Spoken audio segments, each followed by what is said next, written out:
ఉగాది శుభాకాంక్షలు.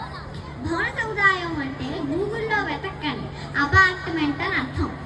ఇకపోతే నా పేరు యుక్తేశ్వర శాస్త్రి గారు. ఇవాళ ఇందాకే అసలు పంచాంగ శ్రవణం చేశారు కదా, ఇది కొసలు, అందుకే ఇది పంచాంగం. అలాని అన్ని జోకులు ఉండవు, కొన్ని లోతైన విషయాలు కూడా చెప్తాను. విని చివరిలో చప్పట్లు కొట్టండి చాలు. పంచాంగంలో అందరూ ఈ పాటికే అవమాన రాజపూజ్యాలు, ఆదాయ వ్యయాలు చూసుకునే ఉంటారు కదా. అసలు అవమాన రాజపూజ్యం, ఆదాయ వ్యయం మన పెద్దవాళ్ళు ఎప్పుడో తెలుగు పద్యంలో చెప్పారు. తన కోపమే తన శత్రువు, తన శాంతమే తనకు రక్ష, దయ చుట్టంబవు, తన సంతోషమే స్వర్గము, తన దుఃఖము నరకమండ్రు సత్యము సుమతి. అంటే మన ఆదాయం, మన సంతోషం శాంతం, మన దుఃఖం మన వ్యయం. ఖర్చు పెట్టేయండి, జేబులో దాచుకోకండి. మనకి రాజ్యం పూజ్యం కోప అదుపులో ఉన్నప్పుడు అవమానం, దయ, శాంతం వదిలేస్తే వస్తాయి. అసలు విషయం ఇదే. సరే, ఏమిటి శాస్త్రి అసలు విషయం చెప్పడేంటని అనుకుంటున్నారా? వినండి, 12 రాసుల వారి అసలు జాతకం చెప్తాను.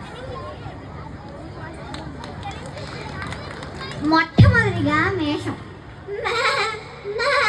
అని అనకుండా వినడం కూడా నేర్చుకోండి, లాభదాయకం. వృషభం, కొమ్ములు వేసుకుని ముందుకు దూకడం కాకుండా ఆగి ఆలోచించి అడుగు వేయండి. ఇక మిథునం, మాటలో ప్రవర్తనలో ద్వంద్వం పనికిరాదు. కర్కాటకం, బాబోయ్ ఎండ్రపీత, క్రాప్, పట్టుకోవడం కాదు విడిచిపెట్టడం కూడా నేర్చుకోండి. సింహం, గర్జన గర్జన, ఎవరి మీద గర్జన, ఒక్కొక్కసారి జింక కూడా ఎదురు తిరుగుతుంది, ఎక్కువ గర్జించకండి. కన్య, సుకుమారం తగదు. ఈ ఏడాది రాశి వాళ్ళు కొంచెం ఫిజికల్ ఎక్సర్సైజెస్ చేయాలి. తుల, సమతుల్యం మీ రాశి గుణం, దాన్ని కోల్పోకండి. వృశ్చికం, తోకలో విషం, మాటలో అమృతం, మనసు బుద్ధి మాట కొంచెం నిర్మలంగా ఉండాలి. నాదే వృశ్చికం. ధనుస్సు, ధనుస్సు రాశి వాళ్ళు అర్జునుడి గాంధీవన్ లాంటి వాళ్ళు, ఎక్కువ పెడితే ప్రజాహితానికే వాడాలి. మకరం, గజేంద్ర మోక్షం గుర్తుందా? అందులో విష్ణుమూర్తి ఎంత ఆలస్యమైనా ధర్మమే చేస్తారు. అందులో మొసలిది చాలా అధర్మం, అందుకే అధర్మం ఎప్పుడు నష్టమే. కుంభం, నిండుకుండా తొణకదని విన్నారు కదా, అదే పాటించండి చాలు. చిట్ట చివరిగా మీనం, బావిలో కప్పలా దాక్కోకండి, బయట ప్రపంచం చాలా పెద్దగా ఉంటుంది. ఈత కూడా కొంచెం కష్టమే. ఇక నవగ్రహాల విషయానికి వస్తే, నవగ్రహాలు ఏం సినిమాలో విలన్లు కాదు, అవి మనల్ని దేవుడికి దగ్గర చేసే మిత్రులు. ఈ దానం ఆ దానం అని తిరగకుండా ఈ శ్లోకం చదువుకోండి చాలు. ఆదిత్యాయ చ సోమాయ మంగళాయ బుధాయ చ గురుశుక్ర శనిభ్యశ్చ రాహవే కేతవే నమః. జ్యోతిష్య శాస్త్రం చాలా గొప్పది, అది మన సోలార్ సిస్టమ్ మీద ఆధారపడి కనుగొన్నది. మీ పిల్లలకి చెప్పండి, నమ్ముతారు. అలా అని మూఢనమ్మకాలు ఉండకూడదు, ఎందుకంటే నీ ప్రశ్నలు నీవే, ఎవ్వరూ బదులివ్వరుగా. నీ చిక్కులు నీవే, ఎవ్వరూ విడిపించరుగా. ఏ గాలో ఏదో తరుముతుంటే అల్లరిగా, ఆగాలో ఏదో తెలియదంటే చల్లదుగా. బ్రతుకంటే బడి చదువా అనుకుంటే అతి సులువా, పొడబడినా పడినా జాలి పడదే కాలం మనలాగా. ఒక నిమిషం కూడా ఆగిపోదే నువ్వు వచ్చేదాకా. అలా అని మరీ అంతగా మహాచింతగా మొహం ముడుచుకోకలా, పనేంతోచగా పరేషానుగా గడబిడ పడకు అలా.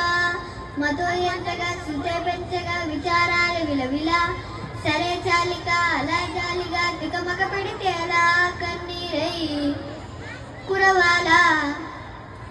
మన చుట్టూ ఉండే లోకం తడిసేలా ముస్తాబే చదరాలా.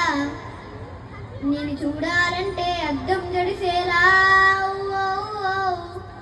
ఎక్కిళ్ళే పెట్టి ఏడుస్తుంటే కష్టం పోతుందా కదా మరెందుకు గోల అయ్యయ్యో పాపం అంటూ ఉంటే లాభం వస్తుందా వృధా ప్రయాసపడాలా బరువు అనుకుంటే బరువు సులువు అనుకుంటే సులువు బ్రతుకెలా ఉండాలో నువ్వే తెలుసుకో అనుకున్నవన్నీ ఎప్పుడు ఏదో ఒకరు అందుకీ కమ్మని కలలు సరి చూసుకో వేసవికి మామిడి పళ్ళు వానలకు ఆహరి వెళ్ళు చలికి ముగ్గుల ముంగిళ్ళు కష్టాలకిలా చిరునవ్వే చాలు చేదనగానే ఇష్టంగానే తింటున్నామంటే అదే ఉగాదని అంటాం ఏ కష్టాలైనా వచ్చే పోయే చుట్టాలనుకుంటే సదా సుఖాలతో ఉంటాం అదే విషయం. సరేనర్రా, నాకు వేరే కార్యక్రమాలు ఉన్నాయి, ఇంకా వెళ్ళొస్తాను మరి. అన్నట్టు నేను ఈ అపర్ణా సరోవర్లోనే ఉంటాను. కనిపిస్తే పంతులు గారు జాతకాలు పరిహారాలు చెప్పండి నన్ను ఇబ్బంది పెట్టకండి, నేను చాలా బిజీగా ఉంటాను.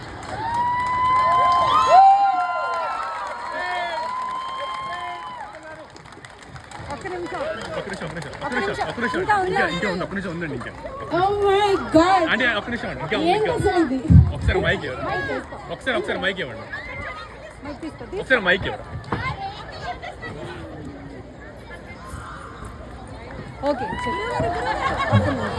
అన్నట్టు మరీ నీతులు చెప్పేసేనా?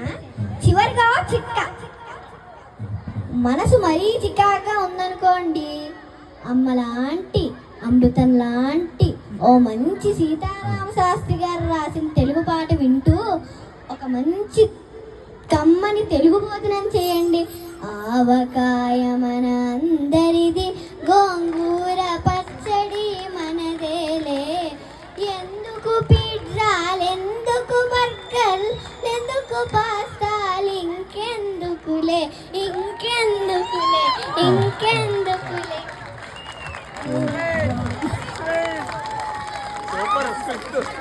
ఏం చెప్పాలండి? హలో, ఒక్క నిమిషం.